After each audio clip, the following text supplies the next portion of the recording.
pessoal. Eu sou Ana Elizabeth, sou ilustradora, sou brasileira, moro no Rio de Janeiro, né, onde eu trabalho, desenvolvo atividades com livro ilustrado e com algumas outras atividades relacionadas às artes visuais, né? Eu também faço figurino para teatro e atualmente também desenvolvo algumas atividades para o Carnaval aqui do Rio de Janeiro, né? E, bom, eu gosto sempre de começar as minhas conversas com os alunos, com os leitores, com quem tem curiosidade, né, em como se faz para ilustrar, contando um pouco da minha trajetória, que é bem diferente das trajetórias comuns, inclusive aqui no Brasil, né? A gente não tem aqui ainda uma escola de ilustração, então é muito comum que os ilustradores brasileiros saiam dos cursos de desenho industrial, da Escola de Belas Artes, e com o tempo a gente vai, na medida em que trabalha, a gente vai lapidando o nosso trabalho. Eu comecei um pouquinho diferente, né? A minha formação inicial é em design de moda. Eu sempre gostei de trabalhar com figurino e achava que o curso de design de moda me daria uma formação um pouco mais arrojada, com abordagem um pouco distinta dos cursos de indumentária. Só que quando eu comecei a faculdade, né, o curso de design de moda, junto com isso eu comecei a dar aula para criança, numa escola aqui do Rio, e nessa escola tinha uma sala de leitura que era sensacional, que era um encanto, e era dessa sala de leitura que todos os projetos para todas as turmas saíam, né? Era dessa sala de leitura que tudo era emanado. E eu me encantei com isso, né? Na medida em que eu comecei a levar os meus alunos para ouvir histórias, na medida em que eu contava histórias para os meus alunos, eu comecei a ter contato com os livros ilustrados de uma maneira que eu nunca tinha tido, a não ser quando eu era criança. E eu fui resgatando lembranças, muitas memórias afetivas do meu tempo de leitora, né, na infância, e fui incorporando isso às minhas aulas. E era um momento muito interessante aqui no Brasil, no sentido de formação de um novo olhar editorial, de uma nova produção gráfica. Muitos ilustradores estavam surgindo nesse momento, e eu me encantei. Então, ao mesmo tempo em que eu tinha as disciplinas todas de desenho, história da arte, pintura, técnicas gráficas na faculdade, eu comecei a transportar isso não só para as minhas aulas, como com as crianças, como eu comecei também a me interessar por ilustrar livros, né? E eu não fazia ideia de como publicar, de como começar e tudo mais. Bom, e aí eu comecei a trabalhar, me engajei com projetos de formação de leitores, né? Em diversas áreas aqui do Rio de Janeiro, e comecei a me inteirar mais de como era o mercado editorial, de quais eram as editoras que existiam, dos eventos e tudo mais. E um dia eu ouvi falar na escola de Sarmed, na escola de ilustração de Sarmed, né, a Stepan Zavrel, e resolvi fazer alguns cursos lá. Então, a minha formação como ilustradora, né, do ponto de vista técnico, da apuração da técnica e tudo mais, é a Stepan Zavrel, lá em Sarmed, que eu recomendo muitíssimo. É uma escola onde, mais do que me tornar ilustradora, eu fiz amigos, e é um lugar que até hoje é muito, muito especial para mim, né? Então, foi lá que eu lapidei a minha formação e também começando a frequentar os eventos literários internacionais, né?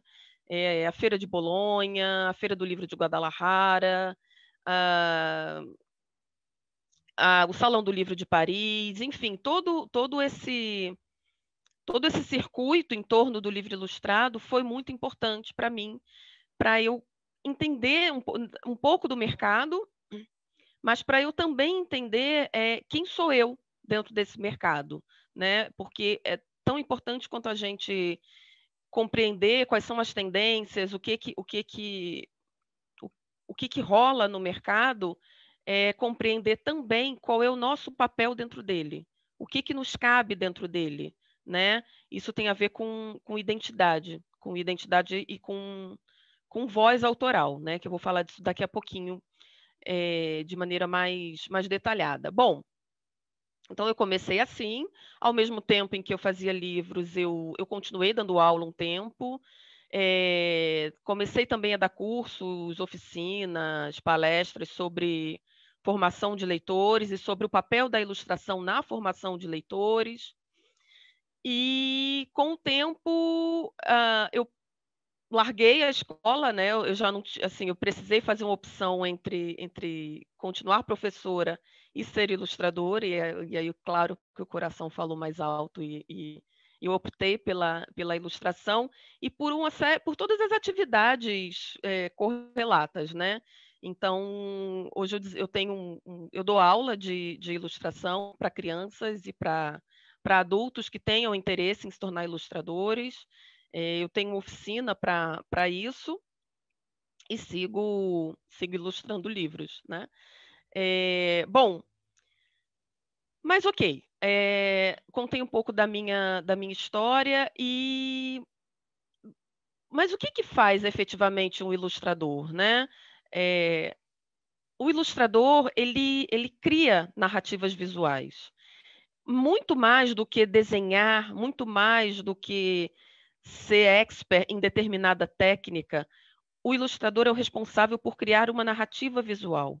Da mesma maneira que um escritor vai criar a história a partir das palavras do texto escrito, caberá ao ilustrador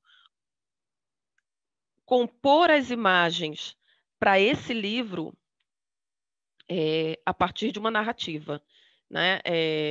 O ilustrador não é um expert numa técnica somente. Ele precisa ser expert em contar uma história a partir das imagens que ele cria, né? E ele vai fazer isso ao criar imagens com as mais diversas técnicas e nos mais diversos estilos, né? E quanto maior for a capacidade desse ilustrador em sugerir, em ampliar interpretações, quanto maior são as áreas de sombras, né, por onde o leitor possa dar voz à sua imaginação, né? Quanto mais o ilustrador é capaz de sugerir e não afirmar coisas através da sua imagem, maior complexidade ele garante ao trabalho, né? E ao livro ilustrado. E a criação de uma ilustração vai envolver narrativa, criação de um conceito, a identidade visual, seja qual for a área de atuação desse ilustrador, né? Eu estou dando um enfoque ao livro ilustrado porque eu sou ilustradora de livros ilustrados, né? Embora a minha formação inicial seja moda, e eu tenha trabalhado ainda com isso durante algum tempo, embora eu trabalhe também com carnaval, figurino para carnaval, crie logos e identidades visuais para o carnaval aqui do Rio, a minha área de atuação, de fato, é a literatura infantil e juvenil, tá? Mas independente da área de atuação desse ilustrador, seja a publicidade, seja o carnaval, seja o mercado editorial, ele é responsável por essa criação de uma identidade visual, tá? Então, não cabe ao ilustrador apenas dominar determinada técnica que ele goste, tá? E para a gente criar um universo visual sólido, é muito importante que a gente vá em busca de uma voz autoral, tá? E aí, existe um ilustrador aqui no Brasil, né, que eu gosto muito, é o Rui de Oliveira. Eu acho que ele é o grande ilustrador brasileiro. É, e ele costuma dizer que nenhuma ilustração possui uma leitura absoluta do texto, muito menos o leitor da imagem. A leitura é sempre parcial, seja do texto escrito, seja do texto imagético, né? Então, ela sempre vai ser parcial, a leitura sempre vai ser segmentada e particularizada, né? A gente vê aquilo que a gente espera ver ou aquilo que a gente consegue ver a partir da nossa própria formação leitora, tá? Então, quanto mais a gente caminha no campo das sugestões na construção de uma narrativa visual, quanto mais a gente oferece liberdade para esse leitor interpretar e estabelecer relações com essa imagem e dessa imagem com o texto, mais interessante essa ilustração se torna, mais complexa ela se torna, né? E o livro ilustrado tem uma beleza muito particular como arte, em função dele ser um objeto híbrido, né? Ele conjuga diversas linguagens e ele conjuga não só o texto e a imagem, como o projeto gráfico, a diagramação, o formato. Todos esses elementos caminham juntos no sentido de possibilitar diferentes leituras a esse leitor e diferentes leituras em diferentes momentos da vida desse leitor. E isso é muito potente, né, para esse objeto enquanto um objeto artístico, certo? E aí, gente, a gente entra na questão do estilo. É, Estilo não é você definir se você prefere ilustrar com aquarela, com lápis de cor, se você prefere colagem ou técnica mista, se você usa guache ou acrílica. Estilo tem a ver com um discurso próprio, né, com um discurso que é pessoal e que é intransferível, né? Estilo tem a ver com as histórias que vivem dentro de nós e com as histórias que a gente deseja mostrar ao mundo, tá? A escolha da técnica, se eu vou usar guache ou se eu vou usar aquarela, vem a reboque dessa voz autoral que o ilustrador tem, né? Que o ilustrador, o escritor, a pessoa que trabalha com criação de uma maneira geral possui, né? Eu vejo muitos jovens que desejam se tornar ilustradores, muito preocupados, às vezes, em se tornar expert, em desenhar, em esboçar rapidamente uma imagem, e isso é importante, sim, né? A técnica propriamente dita, o fazer, né? É importante, e é importante que a gente seja expert naquilo que a gente faz, porque isso garante que a gente tenha mais liberdade na nossa criação, na criação de conceitos e na elaboração de interpretações. Mas isso não vem à frente da nossa preocupação com a história, com o que a gente quer deixar para o mundo, né? Então, é muito importante saber quais são as histórias que você gosta enquanto leitor, o que você gosta de ler, o que você gosta de ouvir, quais são os artistas visuais que são importantes para você, né? Que é importante que você se alimente de todo esse universo que está à nossa volta, porque é isso que vai dar substância, é isso que vai dar sustentação à tua criação, tá? Bom, e um objeto que me ajuda muito, né? Quando eu penso assim, se eu tiver que pensar em coisas que são importantes na minha rotina de trabalho. Sempre ter uma rotina, isso é fundamental, certo? A gente, às vezes, se engana um pouco de achar que um artista trabalha em função da sua inspiração, né?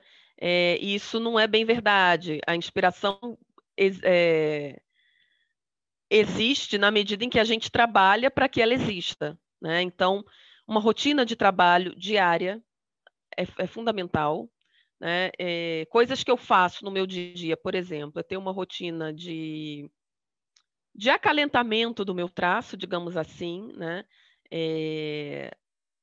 Uma horinha, meia horinha, 20 minutinhos, uma horinha e meia, enfim, um tempo que seja regular para trabalhar determinada técnica, né? Seja o desenho, seja a colagem, que são coisas que eu utilizo muito, né? Para que a minha mão esteja sempre acalentada mesmo, né? Para que eu esteja sempre aquecida. É como o aquecimento para o atleta, né?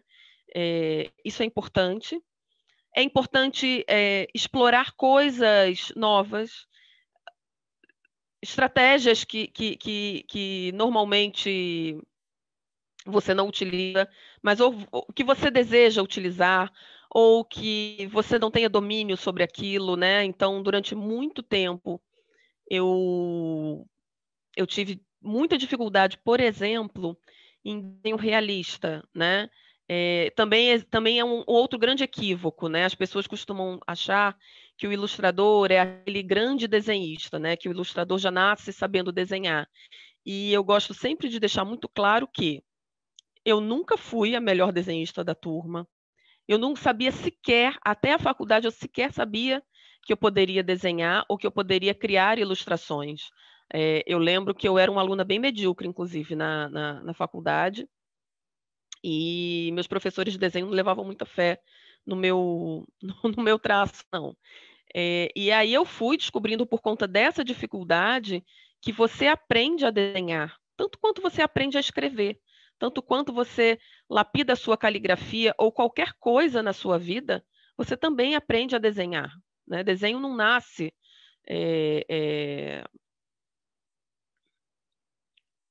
pronto na vida de uma pessoa, né? Eu costumo comparar a gente a um cirurgião, a uma bailarina, um bailarino, que possuem um talento muito grande, mas que se eles não treinarem, se eles não se dedicarem anos ao desenvolvimento da sua técnica, isso de pouco adiantará. E assim é também para o ilustrador, tá? Então, dito isso, eu tinha muita dificuldade em anatomia, em desenho humano, e virou uma espécie de estudo guiado para mim, né? Me dedicar a isso até que eu sentisse segurança em desenhar, tá? Então, é muito importante que a gente fique essas nossas dificuldades, essas nossas pequenas deficiências e vá em busca disso. Mas, sobretudo, o que eu acho mais importante é o nosso compromisso com a experimentação, é o compromisso com o acaso, sabe? É o fazer com as mãos sem a preocupação de onde aquilo vai nos levar, né? E aí um grande aliado de um artista visual, de um ilustrador, de um designer, é o que a gente chama de sketchbook, tá? Eu gosto de chamar de diário de criação, eu tenho vários, certo? Esses aqui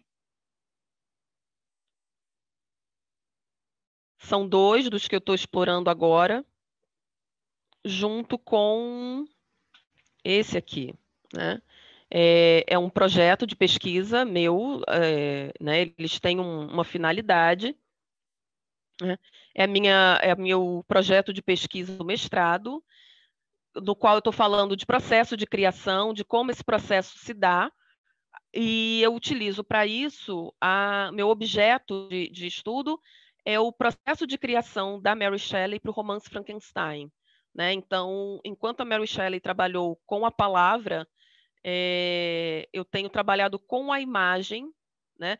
Extrapolando a ideia de ilustração, né? Eu saio da bidimensionalidade do papel, né, eu utilizo o papel, mas dando tridimensionalidade a ele, transformando ele em uma obra tridimensional e tudo mais. E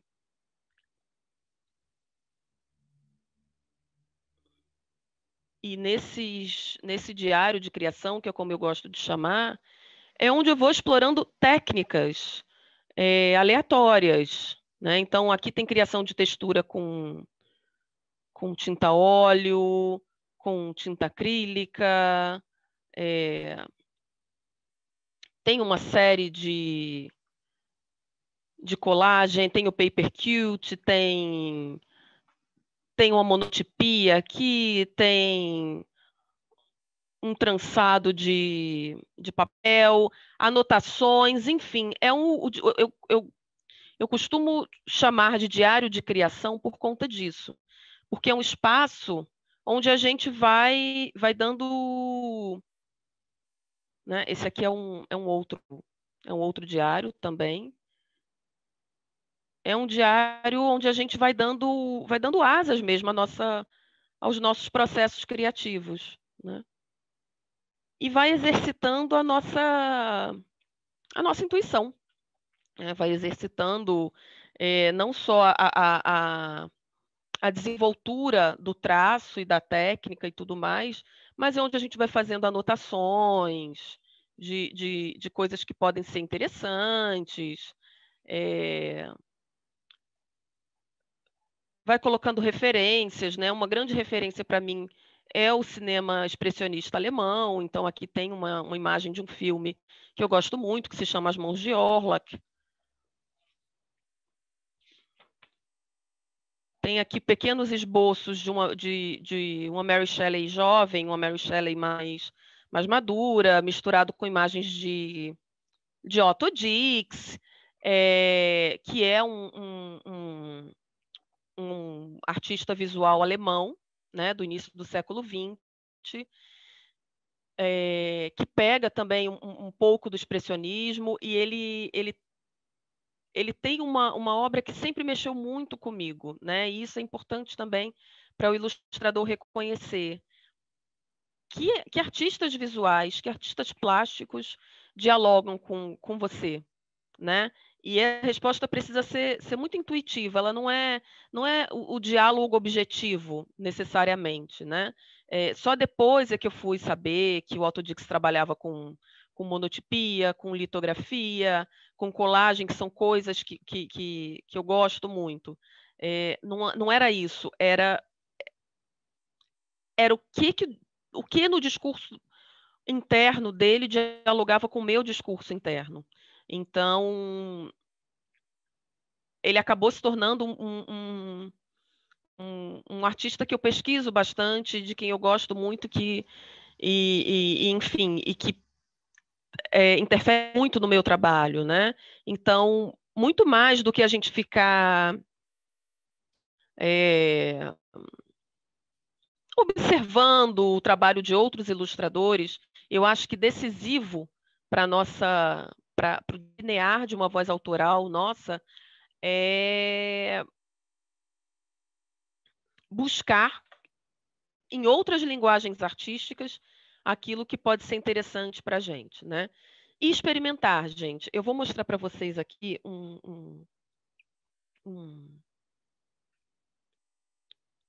uma parte de um trabalho que eu estou fazendo agora. É uma ilustração para um livro. E é um livro que conta a história de duas crianças que recebem a visita de um monstro, né? É um livro que está em produção. E aí eu resolvi que eu ia contar essa história não mais fazendo as colagens que eu costumo fazer, né? Não mais utilizando a técnica mista de desenho e colagem que eu costumo explorar. Mas eu achei interessante que, de repente, uma casa, e essa casa é feita de papel, essa casa é toda feita em papel, tá? Em papelão. É uma casa de boneca. E é a partir dessa casa que as imagens são criadas. Então, essa casa já foi fotografada, já foi desenhada, já foi fotografada e impressa, enfim. E eu confesso que eu não fazia ideia de como é que eu ia transformar essa casa em ilustrações, né? Como é que eu ia transformar, como é que eu ia extrair imagens dessa casa. E me coloquei a experimentar, né? É um processo muito mais delicado, porque é mais complexo, demora mais tempo para ficar pronto, até porque é um experimentar de técnica, é um fazer das mãos que requer uma margem para o ensaio e para o erro, para testar caminhos diferentes, mas que acaba resultando em uma coisa interessante, né? Acaba resultando em um trabalho diferente, em algo que vai nos transformar como ilustradores e que vai oferecer ao leitor uma possibilidade de leitura muito diferente, né? Muito mais complexa, digamos assim, né? Tem uma frase do Paul Valéry, né, que eu também gosto muito, e que ele fala que a obra ela só existe como ato, né? Que a gente se dedica meses a essa obra, criando uma série de estratégias para que ela exista, e quando a gente sai em busca dessa construção, dessa voz autoral, é muito comum que a gente esbarre, evidentemente, com uma voz autobiográfica, digamos assim, né? Mas mais importante, né, o que o Valéry quer dizer é que mais importante do que esses aspectos biográficos estarem evidentes na nossa obra é a capacidade que a gente tem de fabulá-los, de fabular a nossa história de vida, de fabular os materiais, né? Então, criar uma casinha de papelão é uma maneira de poetizar, né? Essa ilustração, de poetizar no sentido de poética mesmo, e assim, eu vou no sentido de fazer, né? De se relacionar de uma maneira diferente com a ilustração. A minha ilustração é basicamente feita em papel, né? Eu não sou uma grande admiradora das artes digitais, né? Acho lindo quem faz, mas não é a minha de fato. Eu gosto do contato do papel, eu gosto do trabalhar a materialidade do papel, de pegar um papel em branco, simples, que é só um papel, e transformá-lo numa casa, transformá-lo num vestido, transformá-lo em uma série de coisas a partir de experimentações e de brincadeiras, né? Eu acho que o grande barato do ilustrador é essa capacidade que ele tem de brincar, né? Porque se ele não brinca, se ele se ele não se diverte com a sua obra, algo precisa acontecer ali para que ele passe a se divertir com a sua obra, para que ele passe a se relacionar e dar significado a essa obra, tá? Que mais que eu tenho? Bom, e com essa coisa da concretude do papel, de fato do labor das mãos, né? Da exploração da técnica com as mãos, eu tenho uma relação muito concreta com cada livro que eu faço, né? E, por exemplo, uma coisa que para mim é fundamental quando eu começo a ilustrar um livro é criar esse protótipo, que aqui está super pequenininho, né? Mas ele nada mais é do que uma miniatura do livro. Então, aqui eu faço toda a, a diagramação dele, eu divido o texto, e é a partir daqui, né, desse pequeno objeto, é que eu começo a me relacionar com o livro que eu estou criando. Aqui a gente define o número de páginas, o formato, né? Essa miniatura está em escala, né? Então esse livro tem exatamente esse formato, só que maior, né? E é daqui que eu começo a brincar, né? A gente chama isso de boneca de livro, né? Ou boneco, né? Em alguns lugares do Brasil a gente chama boneca, em outros bonecos. E eu faço isso assim de diversas maneiras, né? Eu faço aquele que é bem no início do processo, depois eu começo a brincar com possibilidades de capa, de lombada,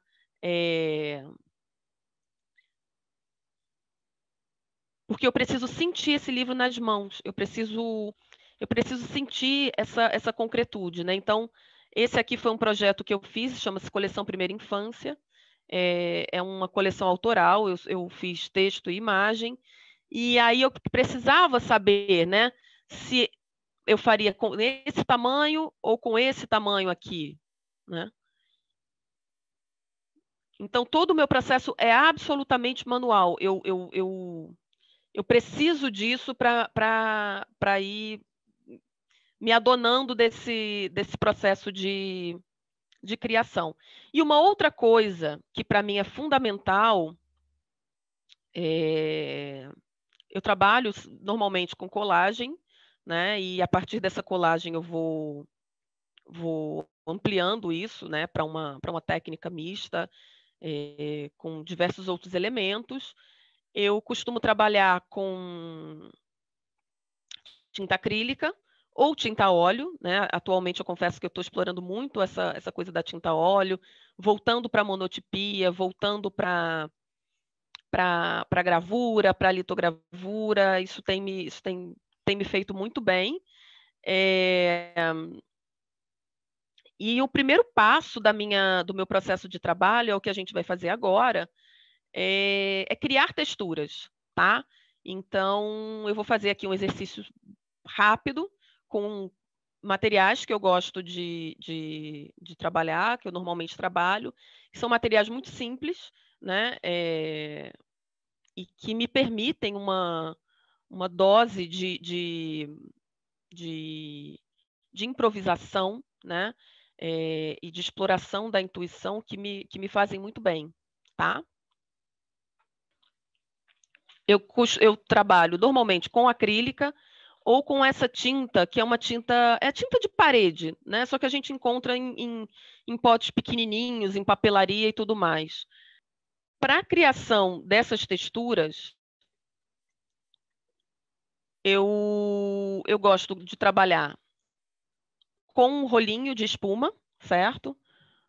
Para ser bem sincera, quanto mais velho estiver o rolinho, melhor ele fica. Quanto mais a espuma dele tiver gasta, mais eu gosto dele, tá? Esse que tá mais novinho e ele dá uma outra textura, mas são são dois instrumentos que eu gosto muito de explorar. Além deles,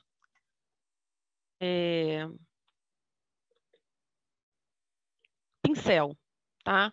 Mas é esse pincel largo, já meio gasto, é aquele pincel que a gente normalmente coloca para escanteio, né, no ateliê, né? Ele já está meio endurecido, meio maltratado, enfim. É desse pincel largo e o mais ordinário possível que eu gosto. Ele me dá umas texturas e uma possibilidade de movimentação na imagem que me agrada muito, tá? Eu trabalho normalmente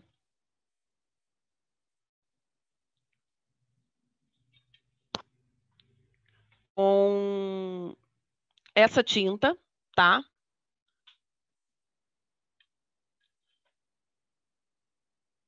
Essa tinta é aquela que que eu mostrei para vocês anteriormente, tá? Essa aqui é a tinta de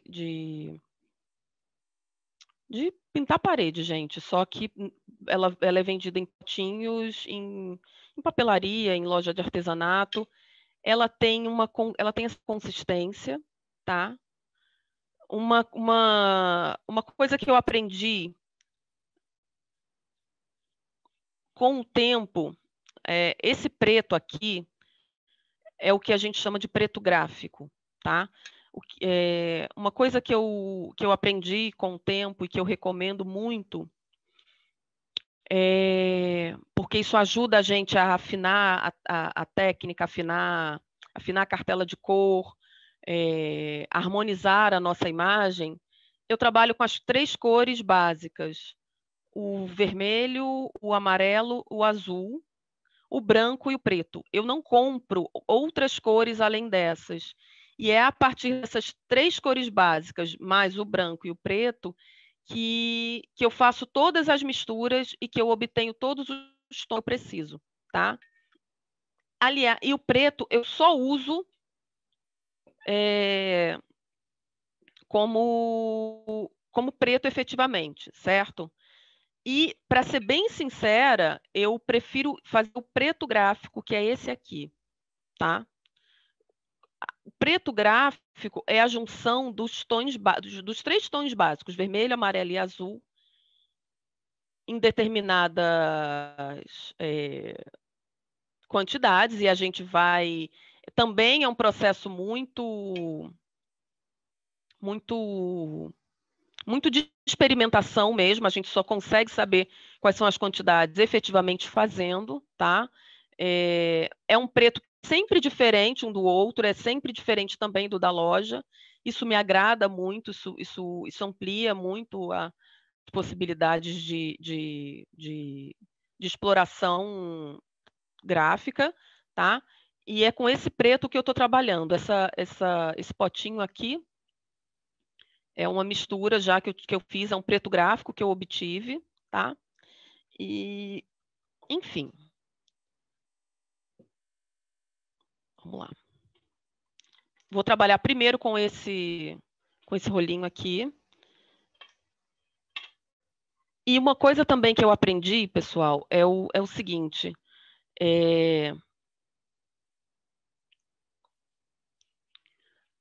Esse momento de criar texturas é o momento inicial do meu trabalho. Às vezes eu não sei nem qual é a história que vai ser criada, né? Se for um trabalho mais autoral, mas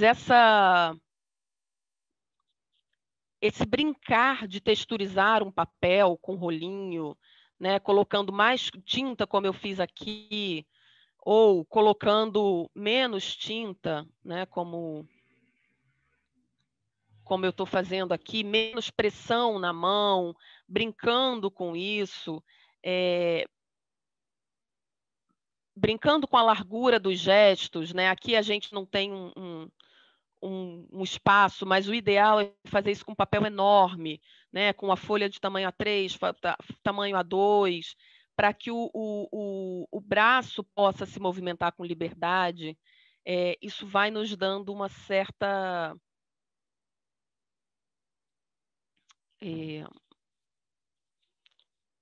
uma certa riqueza de elementos que podem ser explorados, tá?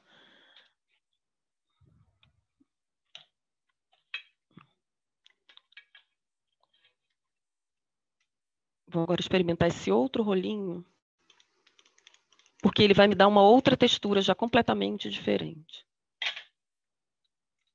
E aí esse aqui é o momento inicial. Às vezes eu preciso ter alguma ideia e às vezes não é nem para livro. Eu começo a brincar de texturizar papel. Fazendo, enfim, movimentos diversos.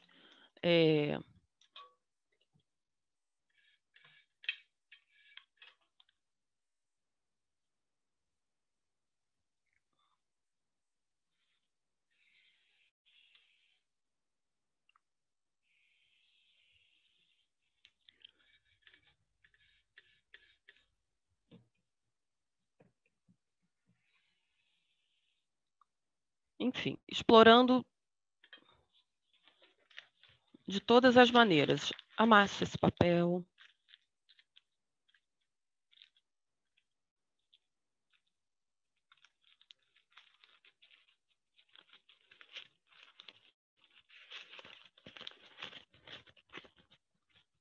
Abro esse papel.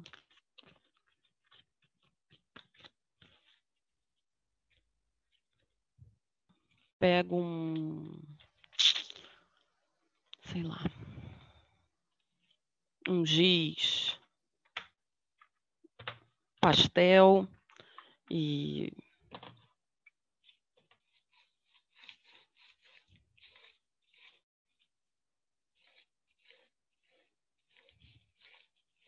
acrescento um azul nesse fundo meio negro.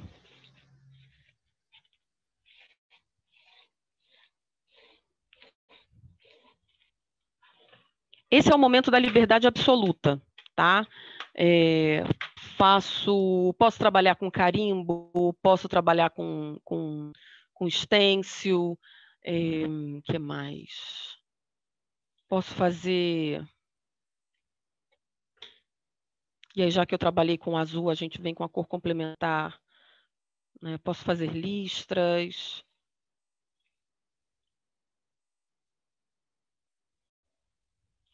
Enfim, o momento da criação das texturas é um momento de liberdade absoluta, certo? E é a partir dessa criação de texturas, eu vou mostrar para vocês aqui outras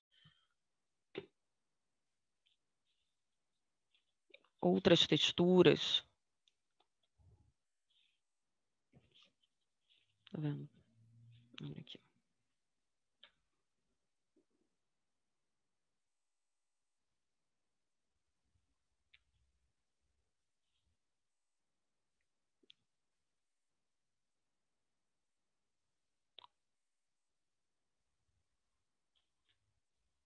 É que eu faço, é a partir dessas texturas criadas, né, que eu vou fazendo, que eu vou trabalhando as minhas colagens, certo? E muitas vezes, trabalhando com um simples rolinho, como eu fiz, né, como eu mostrei para vocês, que eu acabo criando determinadas imagens.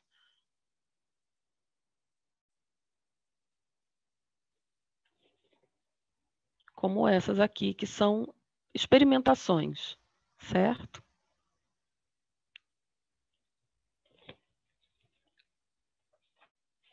E eu posso fazer também, gente, a mesma coisa com a tinta óleo. A questão da tinta óleo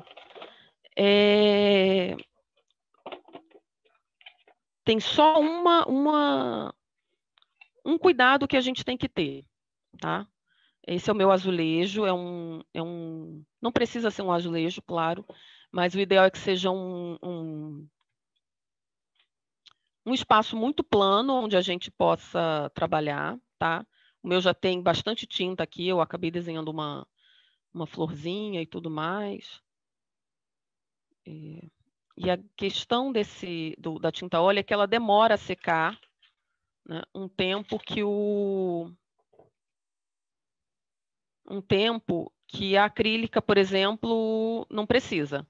A tinta acrílica, a tinta de parede, elas secam quase que imediatamente. A tinta óleo vai precisar de um tempinho, certo? Eu utilizo esse rolo de borracha, tá? Ele é muito comum para quem trabalha com monotipia, com gravura, tá? O meu já está bem manchadinho. Ele é lá de Sarmed, eu trouxe ele de Sarmed. Eu fiz um curso com a Linda Wolfsgruber, de monotipia, que eu recomendo demais, tá? E quem me apresentou, né, a obra do Otto Dix, aliás, quem me apresentou, quem me revelou o meu amor e a minha admiração por Otto Dix foi um outro professor que eu também conheci em Sarmed, chamado Svetlan Junakovic. Ele é croata, né, mas ele dá muitos cursos na Itália, né, e enfim, é uma figurinha fácil na Feira de Bolonha, né? E foi ele que atentou para a presença do Otto Dix na minha obra como ilustradora, né? E isso foi muito revelador para mim, né? Por isso que eu menciono para vocês essa questão de você descobrir quem é o artista visual, quais são os artistas visuais, que correntes artísticas te impactam, né? Isso foi muito revelador para mim na época. E aí é brincar também, né? Com os rolinhos. Ó, aqui vou colocar em cima.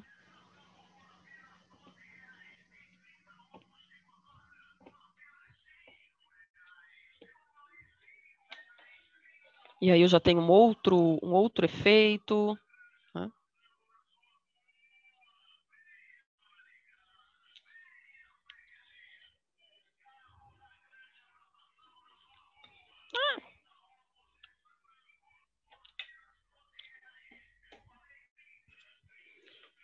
E aí,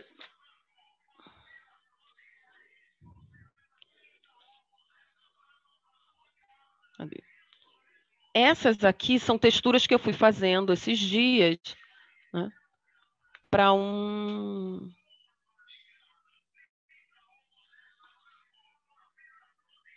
porque eu estava começando um trabalho e comecei a brincar com essas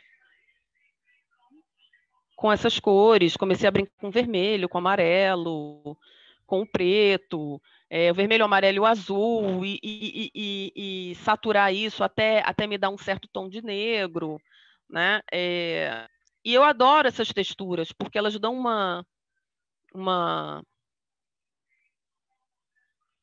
riqueza, né, para o nosso trabalho, elas dão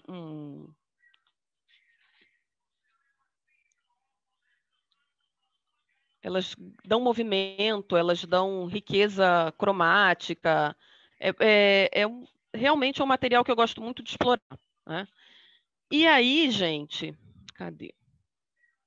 Dessas texturas é que eu vou criando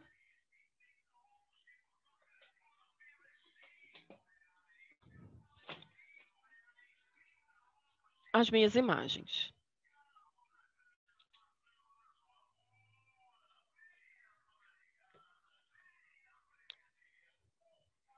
Muitas vezes conjugando com desenho. Tá? Vou mostrar para vocês aqui 2 trabalhos que eu fiz para esse livro do monstro, inclusive, aquele da casa, mas essa é uma das cenas internas.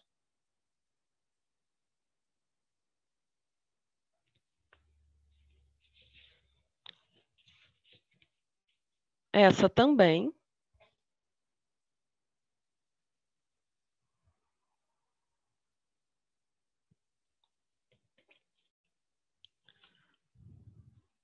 Ó, quando eu falei da casa, né, essa casa foi fotografada, depois eu imprimi essa casa num papel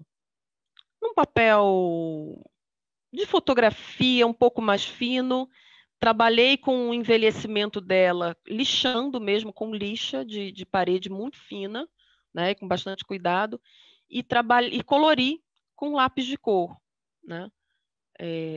São processos, são experimentações, são maneiras de explorar o material que podem ou não entrar no livro. Tá? Eu nunca concluo as ilustrações de um livro pensando de maneira muito pragmática. Eu vou criando imagens. Escolho, não tenho a menor preocupação em começar do início da história, por exemplo. Eu começo sempre da parte da história que me tocou mais, que dialogou mais comigo. E é dali, daquela primeira imagem criada, que eu vou criando as outras. E uma coisa que o ilustrador não pode ter é pena de cortar. Né? Assim como os montadores de cinema, né, como os cineastas, os diretores e tal, eles editam e cortam, o ilustrador também não pode ter esse apego. tá? Então, tem coisas que, ao final, não farão sentido. Então, você não coloca no livro, certo?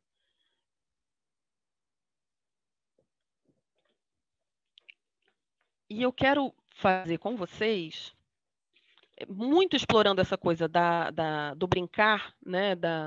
Do se permitir brincar com a imagem.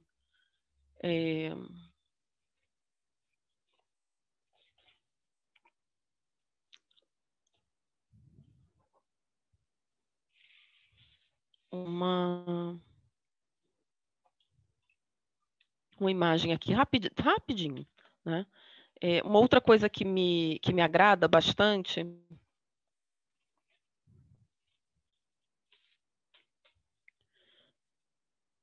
é o movimento do personagem, né? Eu sempre falo para os meus alunos para, quando estiverem andando na rua, olhem as pessoas em volta, né? Olhem para quem está passando. A gente vai ver pessoas muito altas, pessoas muito magras, pessoas com com tronco menor, com tronco maior, pessoas alongadas, pessoas com pescoço, pessoas sem pescoço. A gente vai ver as mais diferentes combinações de estampa nas roupas. A gente vai ver uma multiplicidade de imagens e de movimentos que é muito mais interessante do que as imagens que a gente, por vezes, se vê criando, né? Não raro, o ilustrador retira o movimento dos seus personagens pensando num ideal de beleza, num ideal anatômico que não condiz com a realidade, né?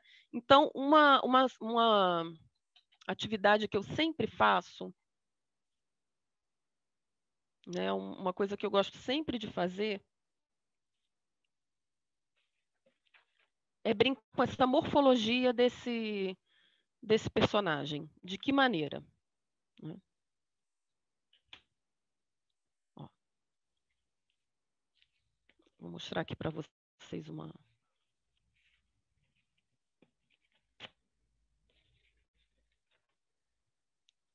A gente tem esse rosto e a gente tem esse corpo.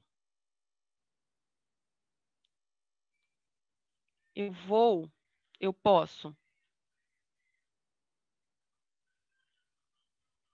colocar esse boneco quase reto, mas eu posso também ir explorando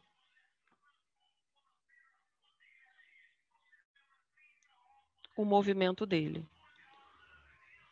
Com um simples jogo de movimentar a cabeça dele. Tá? Vou fazer aqui com vocês. Quando eu comecei a fazer isso, eu me libertei completamente da obsessão que eu tinha com estudo de anatomia, que para mim foi muito importante aprender a desenhar a figura humana, é fundamental, é muito capciosa essa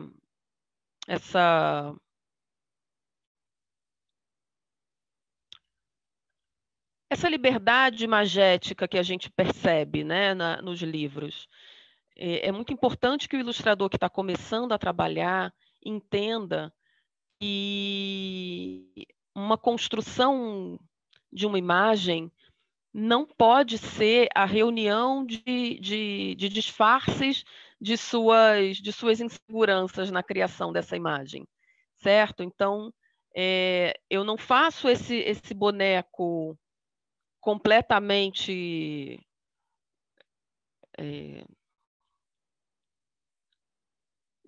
disforme do ponto de vista morfológico, porque eu não sei desenhar. Não é isso. Eu faço ele sabendo desenhar, tendo o relativo domínio da figura humana, mas eu faço ele porque a minha ideia é a exploração do movimento. Bem como eu não desenho uma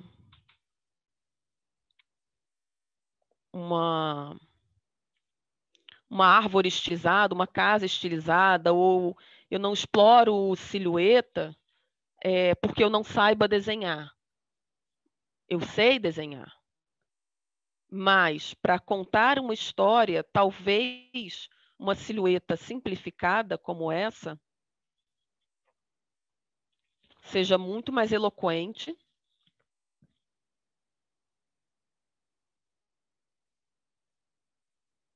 do que qualquer outra coisa, tá?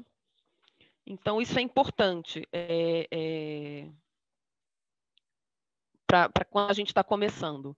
Né? Uma imagem não pode ser um disfarce daquilo que a gente não consegue fazer.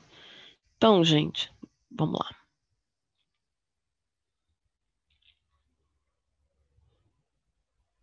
Vou desenhar aqui rapidamente um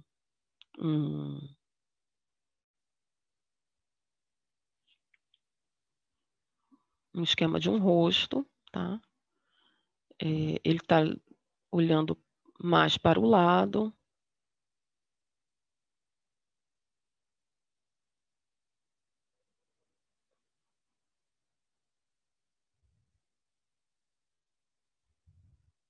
Bom, esbocei. Eu pouco uso borracha, tá, gente? Uma outra coisa também que é libertadora é quando você sequer tem uma borracha perto, porque a borracha te induz ao erro. Apagar o tempo inteiro o desenho por conta de uma ou outra imperfeição que você imagina que o desenho tenha, isso engessa muito o nosso trabalho. Então, vamos lá. Vou explorar aqui as complementares, tá? Eu gosto dessa coisa do contraste. Então, vou arrematar aqui meu desenho com tons de amarelo e azul. E laranja e um roxinho aqui. Peraí, deixa eu pegar um roxinho. Tá? Para fazer ponta no lápis, eu uso um apontador, certo? Eu não uso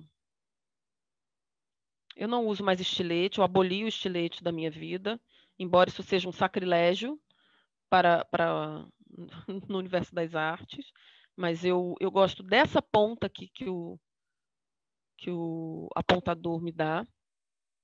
Confesso que eu tenho muita preguiça de ficar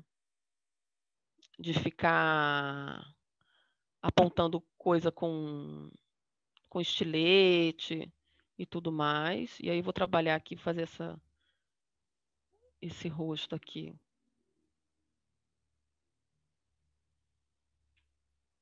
Rapidamente, só para...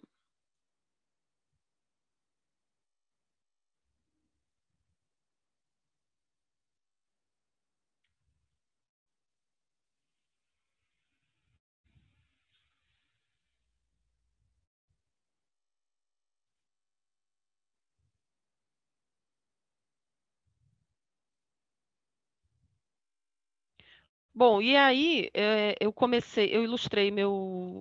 publiquei meu primeiro livro em 2008, 2007, na verdade, né? Foram 2 livros que saíram juntos, né? São 2 livros que rapidamente saíram de catálogo porque a editora fechou, bem rapidinho, né? Eu tive a honra de ter o meu primeiro livro criado de um jeito muito particular, foi o Bambalalão, Senhor Capitão, que eu primeiro criei as ilustrações e depois é que a escritora Sandra Pina criou o texto em cima das imagens que eu havia criado. Isso não é um processo muito comum na criação de livros. E eu me considero muito, muito sortuda de ter conseguido fazer isso no meu primeiro livro, né? E era um livro que eu explorava muito a colagem de um jeito muito mais orgânico, de um jeito muito, muito intuitivo mesmo, porque, enfim, era a minha primeira experiência e quando a gente começa, né, por mais que a gente se prepare, é, o começo de qualquer trabalho é muito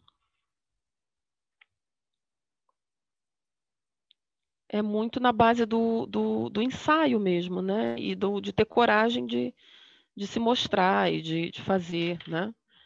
De concretizar uma ideia.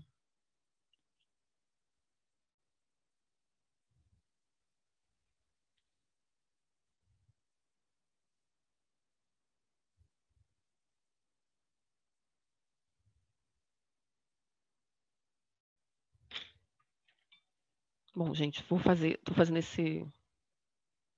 esse boneco aqui.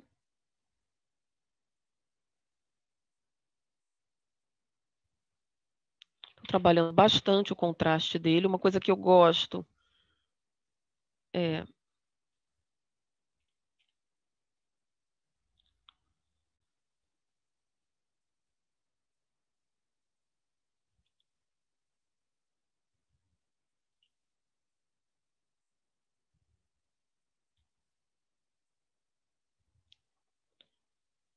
dar uma arrematada com com lápis de desenho, bem suave, tá?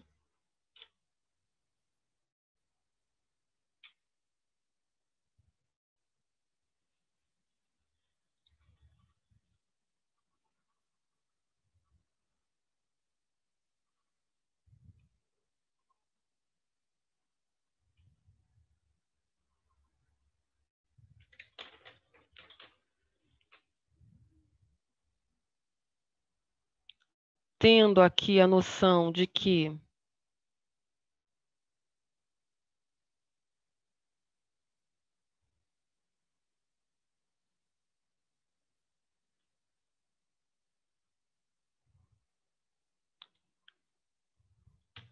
essa área aqui de dentro da sobrancelha, né? Esse osso que vem por aqui pelo nariz. Essa parte é sempre uma parte mais sombreada. A gente tem luz aqui nas bochechas. Então a gente vai trabalhando, explorando rapidamente esse jogo de claro e escuro.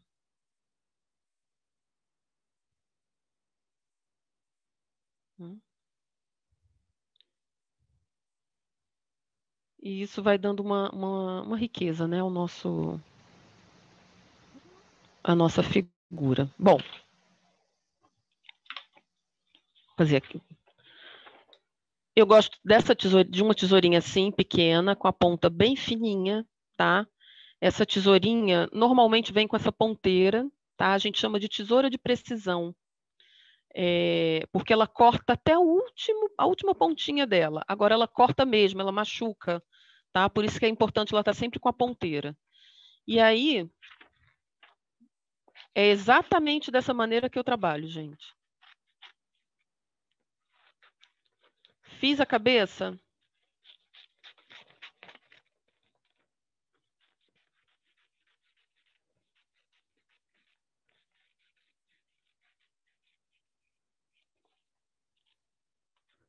eu recorto, tá?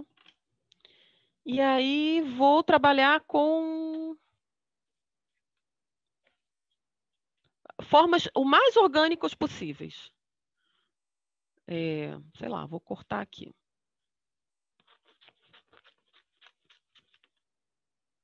Tem um quadrado. Bom.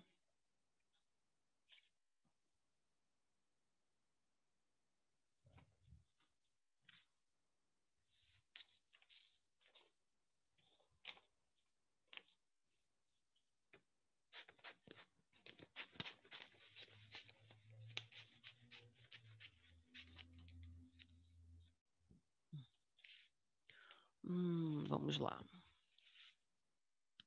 Tenho, Vamos ver.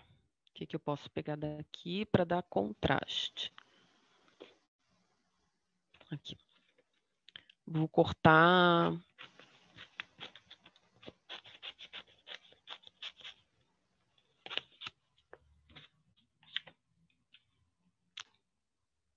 Eu não risco nada para cortar depois. E vou dizer por quê. Porque essa liberdade de cortar sem risco, de desenhar o mínimo possível, isso vai dando uma organicidade ao trabalho que é muito interessante de ser explorada, tá? Então, vou fazer, deixa eu cortar aqui mais um pouquinho.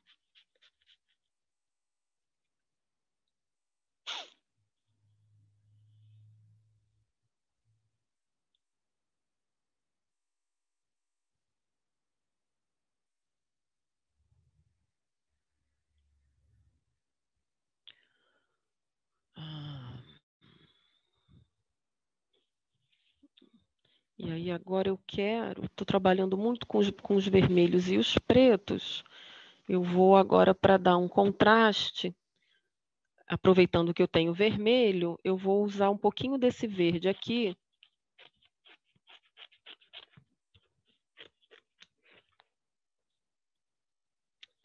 Para fazer, vamos lá, se vai funcionar.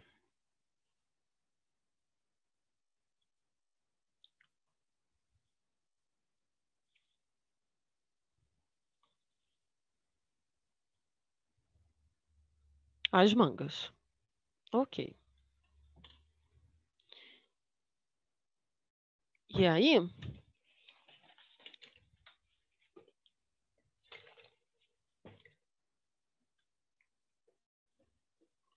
para colar, eu gosto dessa cola transparente.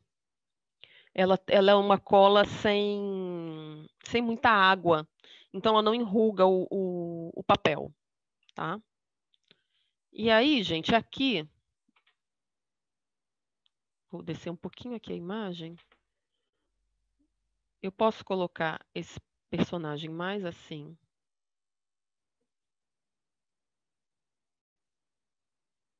Eu posso explorar agora o movimento dessa cabeça, tá? Então, eu vou deixar ela para colar por último.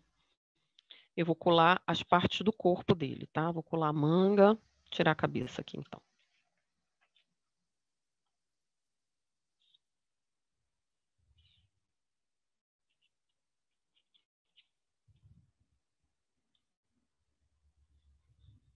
Colar outra manga. Lembrando que, como ele está levemente de perfil, o outro braço está por trás da camisa, não é isso? E aí, ainda quero dar um movimentinho aqui, ó.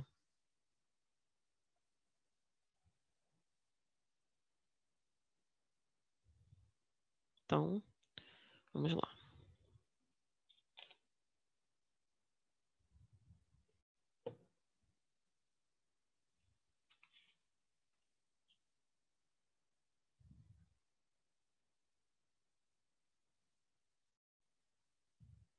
E aí eu posso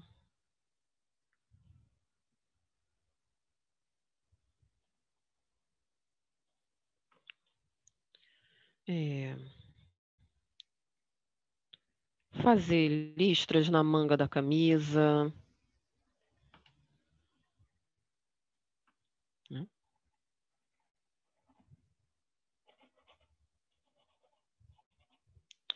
Posso pegar... O que mais? Vamos ver se essa aqui vai funcionar. Isso aqui é uma caneta que eu gosto muito dela. Esse papel, gente, essa textura foi feita na tinta óleo, ela tá bem seca já, tá? Mas essa caneta é muito chatinha para usar com tinta óleo, então eu vou ficar só no lápis de cor. Vou fazer listrinha. Mas vou lembrar do seguinte.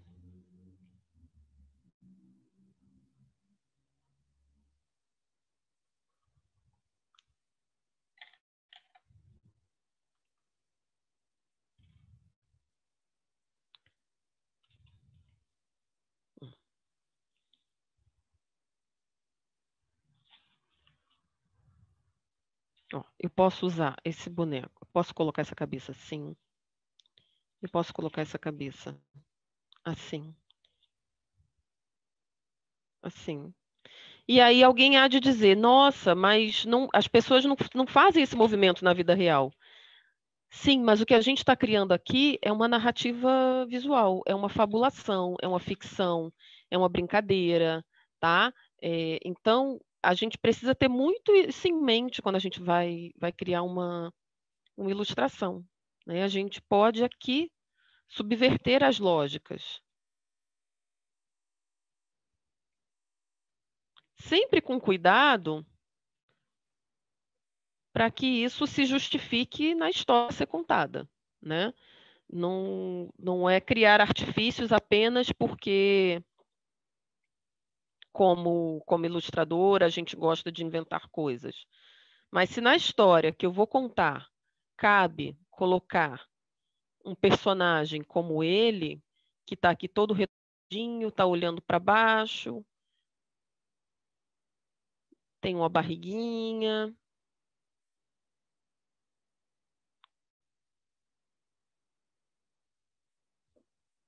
tá?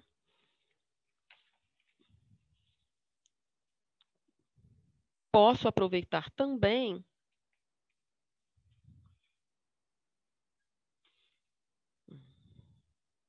Essa é mais ou menos a lógica que eu usei para criar, inclusive, esses personagens aqui.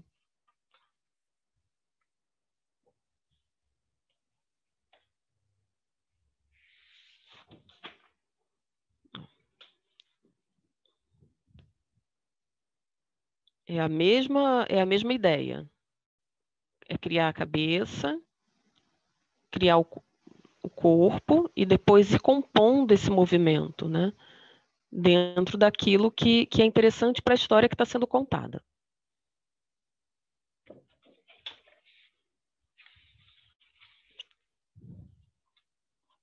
Agora,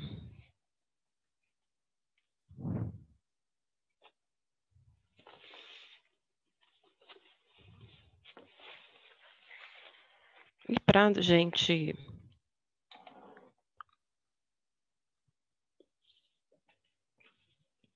finalizar aqui a nossa oficina, uma outra coisa que eu gosto muito de fazer também.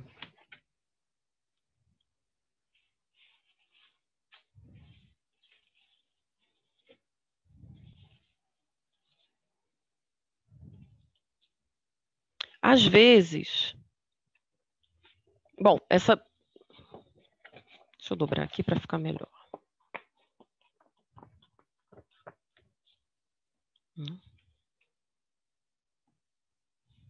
Vou trabalhar com ela assim.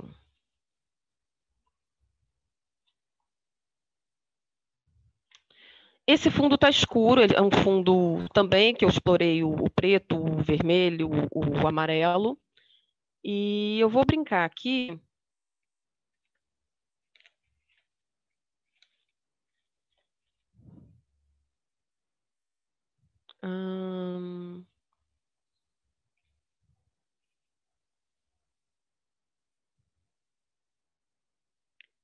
De criar uma cena com imagem, ó, com restos com rebarbas, né, com pedacinhos, com sobras de papel, tiras de papel, né?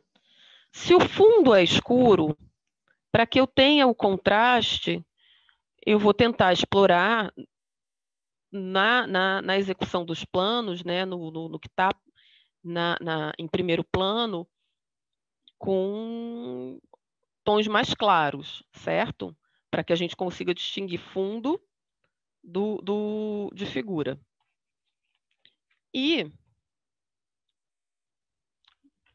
posso ainda aumentar aqui a minha...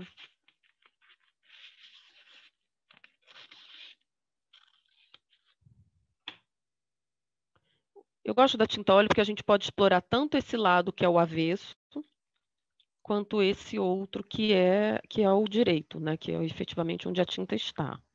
Bom, e aí aqui eu começo a brincar de criar uma floresta, uma cena num bosque, enfim. Aqui, por exemplo, eu tenho o lado direito e o lado avesso. Vamos ver. Tanto um quanto o outro me dão resultados interessantes. Tá? Mas resultados diferentes. E aí, como eu gosto dessa coisa do que é estranho, do que é insinuado, do que aparece, do que não aparece, né?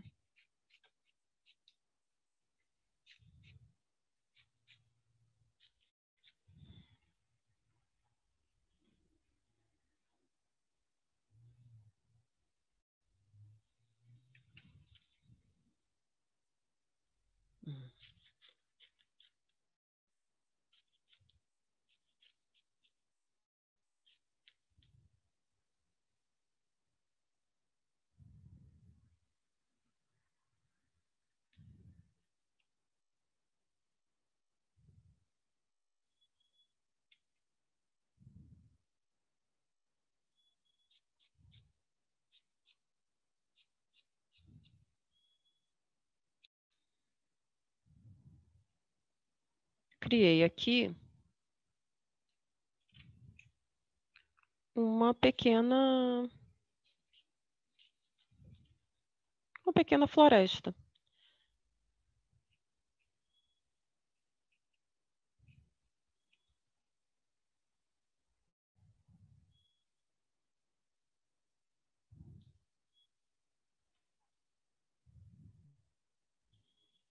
De galhos, de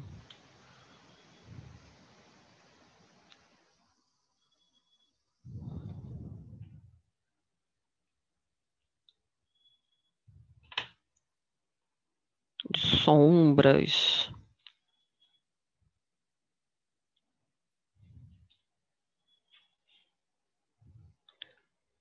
Quando a gente explora a materialidade, né, de uma matéria, né, de um material, de algo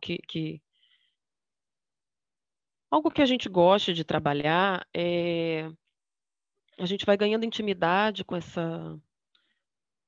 material e tudo.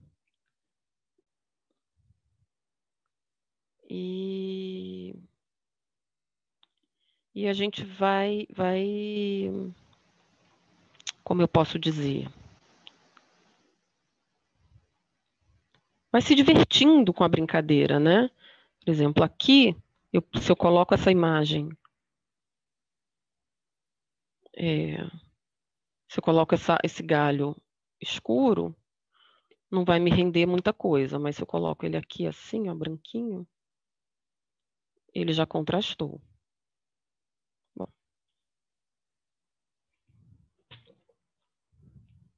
E aí eu vou colar aqui rapidinho, só para a gente terminar, porque eu acho que o nosso tempo já deve estar bem no finzinho.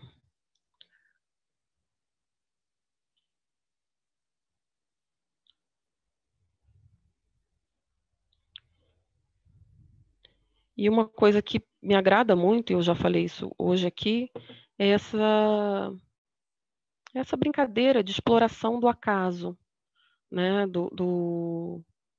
De observar aquilo que o material me possibilita, né? De eu me relacionar com ele sem pretensões, sem muitas ideias pré-estabelecidas. Opa.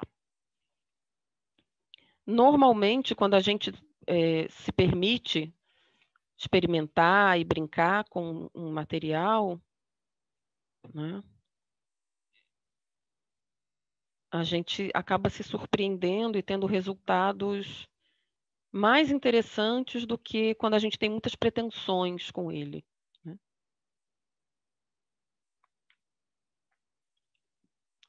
E aqui, imagina, se eu tenho um texto que vá ancorá-lo de alguma maneira, falando de um bosque, falando de enfim, uma história de bruxa, uma babaiaga, uma vasalisa, enfim, um conto que fale das profundezas dos bosques, das florestas, né? Ou não, né? Ou deixar o leitor pensar o que que essa imagem pode ser, né? E aí, gente, é o leitor de qualquer idade, né? Porque às vezes a gente acha que uma imagem como essa é para um leitor mais velho e tudo mais, e as crianças acabam nos surpreendendo, né? O leitor sempre nos surpreende quando a gente tem também a capacidade de ousar, né? Oferecer a ele materiais diversos. Sem essa ideia pré-estabelecida de que criança pequena gosta de coisas fofinhas e coloridinhas, e crianças maiores gostam de coisas mais sombrias, né? Não necessariamente.